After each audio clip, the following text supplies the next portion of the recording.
अस्सलामुअलैकुम दोस्तों, आज की वीडियो में हम बात करेंगे उस सवाल की जो हर पाकिस्तानी के जहन में बार बार आता है। अगर फौज के पास ताकत है, वसाइल हैं, कंट्रोल है तो वो बराह रास्त इक़्तिदार में क्यों नहीं आती। आज की इस वीडियो में हम इस सवाल का सिर्फ तारीखी, सियासी और बैनुल अक़वामी तनाज़ुर में जायजा लेंगे।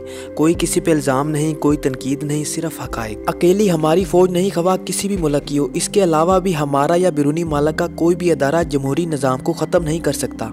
इसकी बहुत सारी वजूहात होती हैं जो हम इस वीडियो में बयान करेंगे। मैंने थंबनेल में और वीडियो के शुरुआत में फौज का इसलिए जिक्र किया क्योंकि कुछ लोग समझते हैं कि सारा कंट्रोल फौज के पास है। पाकिस्तान की तारीख में अगर देखा जाए, फौज 3 बार बराह रास्त इक़्तिदार में आई है। 1958 में जनरल अयूब खान ने मार्शल लॉ लगाया। 1977 में जनरल ज़ियाउल हक ने ज़ुल्फ़िकार अली भुट्टो की हुकूमत ख़त्म की। 1999 में जनरल परवेज़ मुशर्रफ ने नवाज शरीफ को हटाया। इन तीनों दौर में फौज ने मुकम्मल इंतज़ामी, अदालती और कानून साजी कंट्रोल संभाला। लेकिन आज सूरत-ए-हाल मुख्तलिफ है। आज फौज बराह रास्त नहीं आती। इसकी पहली वजह है आलमी दबाव। पाकिस्तान की मीशत में अगर देखा जाए, ये बैरूनी इमदाद पर बहुत इन्हिसार करती है।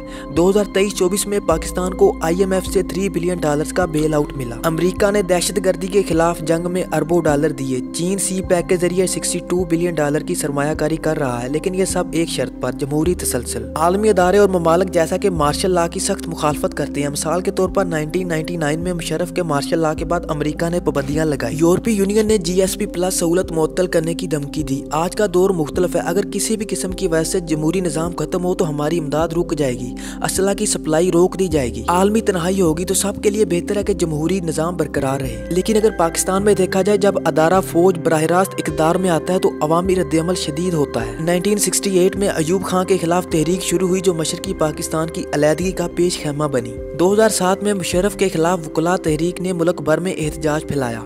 आज सोशल मीडिया का दौर है। एक फैसला, एक पोस्ट और लाखों लोग सड़कों पर आ जाते हैं। दुनिया भर में फौजें हाइब्रिड मॉडल अपना रही हैं। जैसे तुर्की में एर्दोगान ने फौज को पीछे धकेला, लेकिन पहले फौज असर रखती थी। थाईलैंड में फौज इंतखाबात करवाती है, लेकिन कंट्रोल भी रखती है। तो हमारे तनाज़ुर में नतीजा ये है, फौज या कोई भी अदारा बराह रास्त इक़्तिदार में इसलिए नहीं आता क्योंकि आलमी दबाव इमदाद रोक देता है, अवामी रद्द-ए-अमल खतरनाक हो जाता है, अदारा जाती मुफादात को खतरा होता है। ये कोई राज नहीं, ये सियासी हकीकत है। तो दोस्तों, ये थी आज की वीडियो। पसंद आई हो तो लाइक, शेयर और सब्सक्राइब करें। मिलते हैं नेक्स्ट वीडियो में इंशाअल्लाह। अल्लाह हाफिज़।